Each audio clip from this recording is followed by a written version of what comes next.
Bonjour et bienvenue dans votre émission Itinéraire Entreprise diffusée sur le Figaro.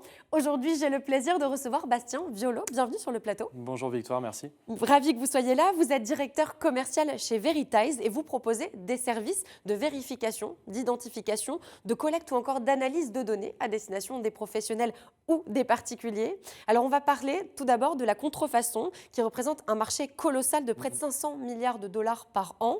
Qu'est-ce que ce chiffre vous inspire et quel rapport avec votre activité ? Ça m'inspire tout d'abord de la détresse parce que je me dis que toutes les entreprises, les artisans et même les États qui luttent contre ça assez inefficacement, malgré un très fort travail des douanes, je trouve ça dommage. Par contre, ça m'inspire aussi de l'espoir parce que je me dis qu'une petite entreprise comme la nôtre peut développer des grandes solutions pour des énormes problèmes. Et justement, vous avez développé une solution de protection contre les faux qui est basée sur la technologie de blockchain, donc c'est passionnant. Quels en sont les enjeux ? Les enjeux, en fait, c'est d'amener aujourd'hui une technologie qui est extrêmement complexe à la portée de tous. Donc l'enjeu aujourd'hui, bien sûr, on va protéger les marques avec un système de QR code, avec un blockchain. Tout ça est relié, mais la simplicité, c'est de l'amener aux particuliers et aux entreprises par le biais d'une application facile à utiliser et clé en main. Et alors, en échangeant avec un vignoble bordelais, vous avez réalisé que la problématique du faux, elle était très étendue et peut-être un peu différente aussi de ce qu'on a dans l'imaginaire collectif et aussi présente sur des produits de milieu de gamme. Quel a été le constat que vous avez fait et aujourd'hui, comment est-ce que vous pouvez nous raconter un peu cette prise de conscience ? En fait, en effet, on se dit on va protéger des produits, donc tout de suite c'est le luxe qui résonne. Les sacs à main, Nous, voilà, les voitures chères. Ah, mais c'est ça, on a pensé au vin également, sauf que j'ai été amené à rencontrer par chance des producteurs bordelais avec vraiment un grand vignoble, ça sort 6 millions de bouteilles à l'année et on n'était pas du tout conscient de cette problématique qui est celle qu'aujourd'hui, à partir de 10 euros, on peut se faire copier des bouteilles en Chine. Donc c'est une vraie difficulté pour eux et on va réussir, nous, techniquement, à apporter la solution, puisque même sur des très très grands volumes comme ça, on arrive aujourd'hui à apporter des solutions de protection efficaces.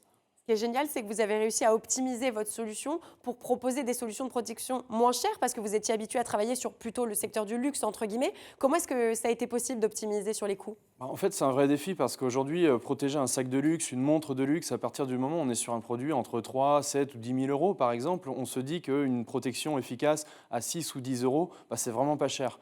Par contre, quand on prend le cadre d'une bouteille de vin à 10 euros, une protection même à 5 euros, elle est déjà beaucoup trop chère. Aujourd'hui, ce qui va nous permettre de protéger ces produits à faible coût, c'est le volume.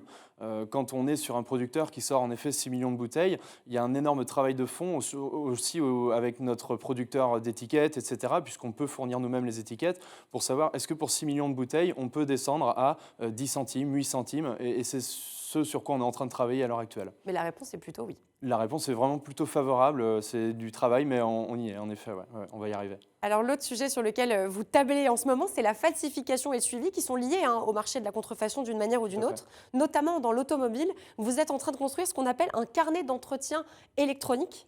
C'est la grande idée, en effet. Derrière moi, j'ai 14 ans d'automobile et donc je sais de quoi je parle à ce niveau-là. Il y a une vraie difficulté de la part des marques pour le suivi et également pour les particuliers qui achètent des voitures pour connaître l'historique de la voiture, en particulier quand elles sont importées, etc. L'idée, c'est de protéger les voitures dès le début avec un carnet d'entretien électronique. Du coup, il ne se perd plus. Mais c'est surtout d'entrer tout ce qu'il va y avoir sur ce carnet d'entretien, des révisions, du kilométrage et j'en passe, des factures, sur le blockchain, de façon à ce que ce soit immuable. Personne ne pourra le modifier et c'est ça le gros changement. Et vraiment, ça changera tout dans le milieu de l'automobile. Donc la solution est prête. Elle va être montrée aux constructeurs d'ici quelques mois, je pense. Et vous êtes optimiste ? Ah oui, complètement, ouais. Alors vous êtes même prêt à aller sur un autre marché qui, celui-là, est encore plus impressionnant peut-être que le marché de l'automobile, c'est celui de l'agroalimentaire. Ouais. C'est quoi l'intérêt et comment est-ce que vous allez justement dupliquer cette solution pour qu'elle ait du sens dans l'agroalimentaire ? Elle a du sens dès le moment où on en parle. C'est-à-dire qu'aujourd'hui, tout le monde parle de traçabilité, tout le monde parle de bio, etc. Est-ce que parce que j'ai une étiquette bio ou parce qu'à l'entrée d'un restaurant, on vous dit qu'une viande charolaise est proposée à table, c'est la vérité ? Moi, personnellement, j'y crois pas. Seule une solution sur le blockchain comme la nôtre peut permettre aujourd'hui une vraie traçabilité. C'est-à-dire, je suis agriculteur, je fournis la bonne viande, un bon restaurateur s'approvisionne chez moi, eh bien moi je le dis sur le blockchain et les gens le consultent simplement avec leur téléphone. Ça, c'est une vraie efficacité de traçabilité et donc il y a un super marché qui s'ouvre à nous. Donc l'idée demain, c'est que je suis au restaurant, j'ai la carte du restaurant devant moi, je veux tracer par exemple l'origine de la viande que je vais manger, je scanne le QR code en question et j'ai le producteur, je vois qui c'est. Tous les produits qui auraient été véritisés valorisé par les producteurs, par les fournisseurs, etc. Ça se conjugue, Veritize. Oui, bien Veritiser. sûr, hein, ça, on va l'inscrire dans le vocabulaire pour que les gens y pensent immédiatement pour vérifier quelque chose.